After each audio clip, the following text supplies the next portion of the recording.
Welcome to AI Stopwatch. This is the Daily Digest for Saturday, August 8th, 2026.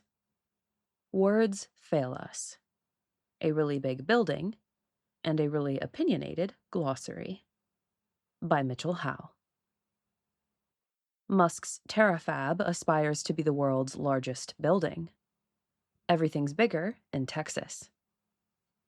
Various media outlets are making a story out of Elon Musk's claims that his planned Terafab chip plant will be the largest building on Earth by a large margin. It is supposed to begin volume production in 2027, even as construction will continue for years. It's kind of a silly story because it's early stage bluster from a man who tends to promise the stars but only delivers the moon. Late and inconsistently at that. That still makes him much higher achieving than most, so we shouldn't count out his ambition entirely. But neither should we be surprised if the Texas building becomes a campus of smaller buildings, slated to come online in stages over a longer time frame. I share the story because it's an evocative image that helps capture the scale of AI industry ambitions. The facility, where SpaceX and Tesla hope to manufacture AI chips at an unprecedented scale for use in cars and data centers on Earth and in space, is planned to enclose 100 million square feet of floor space, which would be about 15 times more than the Pentagon, the largest building by floor space in the U.S. But the operational Terafab is said to employ only about 3,000 people. 1/9 the roughly 27,000 who work at the Pentagon. Sources seem divided on the world's current largest building by floor area, but a popular choice is the New Century Global Center in Chengdu, China, an 18 million square foot multipurpose complex of shopping, entertainment, and offices. Popular AI terminology tier list. In AI, the confounding of language comes while Babel is still under construction. For those of us who have been discussing the world-ending potential of AI for decades, it's been strange to see the world reaching for our terminology as it tries to make sense of events. Sometimes this is encouraging, improving the discourse. Other times it is distressing, mutating and diluting words in ways that degrade conversation even within our in-group, almost like a biblical confounding of languages. Because AI Stopwatch has picked up a lot of readers in recent weeks, I thought it might be useful and fun to provide an opinionated reference to some of the AI terminology that has leaked into public discourse. For each term, I will demonstrate it using it in a sentence, review its past and present performance, and rank it on a tier list. Terms that were never very useful, but you still see them around sometimes. Doomer, as in, I'm no doomer, but I don't see a plan for making smarter than human AI go well. Doomer was always a slur. The only reason I'm not putting it at F tier is because it used to at least point to something specific. People concerned about the potential for negative AI outcomes on the scale of human extinction. Nowadays, it has become a general smear for anyone expressing concern about any potential downside to the tech. It's doubly bad because it conflates concerns about AI with fatalism about it, when many so-called doomers are hopeful that we can change course. D tier. P-doom, as in, the Hugging Face incident lowered my P-doom because it's a clear warning shot that might motivate people to do something. This term, a shorthand for probability that we're doomed because of AI, was always bad. The main problem is that it can either be understood as a prediction for what will actually happen or a conditional prediction of what will happen if we don't change course. A secondary problem is that doom is kind of fuzzy. Most take it to mean extinction level bad, but others think more about economic disaster or cyberpunk dystopia. By rolling all of these together, P-doom has made it easy for people to misunderstand each other's models of the situation without knowing it. Trash term, F tier. AI safety, as in, the whistleblower left OpenAI to work in AI safety. When powerful AI was still more theoretical, AI safety used to point to the problem of how to keep AI from resulting in human extinction or catastrophes on par with that. This was always too broad, encompassing very different kinds of technical research and advocacy, but it has since become further diluted to sometimes mean things like working to keep AI from making non-consensual deepfakes, stuff that might be better called AI brand safety, D tier. Terms that used to be useful but kind of lost their meaning. AGI, as in, the dream of the field has always been the development of artificial general intelligence, and here at Giant Tech Company, we're working to make AGI reality. My example is vague because its most typical uses are now vague. Back in the days when AI systems were only good at the very narrow tasks they were designed for, AGI pointed to theoretical systems that could be competent at many different things, much like a human is. As language models became competent at a growing range of things, the goalposts were continuously moved. For a while, AGI was used to refer to systems roughly human level at everything. Now it sometimes means systems as good as or better than the very best humans at everything. The way language models can be superhuman in some domains while embarrassingly subhuman in others has further degraded the label's usefulness. D tier. Singularity, as in, anyone who believes these charts and tells you they know what the next 3 years look like is full of crap. We've entered the singularity.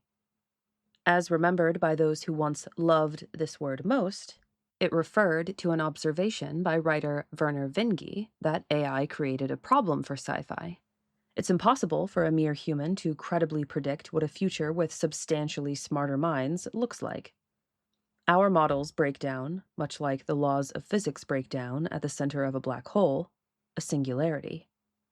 But over the years, our term has been used to refer to a point where technological progress starts happening too rapidly to keep up with, and to quasi-religious beliefs ascribed to those who hoped to make this transition go well. In its original media heyday about 20 years ago, the term often appeared alongside the phrase, rapture of the nerds. I hate that singularity sounds so cringe now. D tier. Transhumanism, as in, during his time at Google, he was drawn to Bay Area transhumanism, attending a biohacking conference and arranging to have his head cryonically frozen upon his death. The main problem with the term is that it can mean something weak, something strong, or anything in between. In its weaker uses, the term refers to any belief about the potential to enhance or surpass the natural limitations of the human body or mind. In its stronger uses, it refers to those working toward a high-tech future where aging is optional, uploading minds into computers is possible, and people can physically be whatever they want to be as they spread across the cosmos.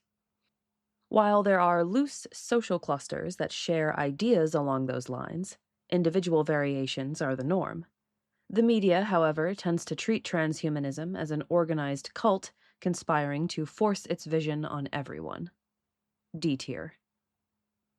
Paperclip maximizer. As in, the fear is that AI will go the way of the proverbial paperclip maximizer, converting all the matter in the universe to whatever it was assigned to produce. On the plus side, the thought experiment of a machine that proves to be too good at doing what we asked, instead of what we meant, is often people's first introduction to AI risk concepts. And it does point to a real and unsolved problem in the field. But the paperclip maximizer is too easily used to dismiss AI concerns by implying that doomers take it literally, or that their concerns are childish and unrealistic. The darker truth is that the paperclip problem is a luxury problem, something we will get to solve in a future where we might give AI the wrong goal. In reality, current methods don't let us specify AI goals at all. C tier. Existential risk, as in, experts are warning of the existential risk from artificial superintelligence. Often written as X-risk among those preserving its original meaning, this refers to catastrophe on the level of human extinction. But in a media and political climate where the term existential is used to point at things like massive job loss, the term has lost its meaning. The word risk also does a disservice with its connotations about random chance. People concerned about X risk from AI mostly don't see the threat as coming down to a dice roll, but down to specific choices about how it is built. C tier. Terms that have real use, but tend to be traps when used outside of technical discussion. Reward function, as in, we can't really say how AI will go unless we know what its reward function will be, and we sure don't want China deciding that. In the technical field of machine learning, a reward function is like the scoring rubric for a model's output. It's the thing the model learns to maximize by having its weights modified to gradually produce outputs that score better on it. The problem with the term arises in semi-technical conversations, where it's used to point to whatever a theoretical AI has been shaped to maximize. In these contexts, the term tends to steer people into assuming that an AI's reward function will be one coherent goal, like maximize the number of paperclips, as opposed to a messy web of drives and preferences. With existing methods, the mess is far more likely. C tier. Terms that are losing their meaning, but still important because we lack good alternatives. Superintelligence. As in, if we make artificial superintelligence, we're no longer the apex species and all bets are off.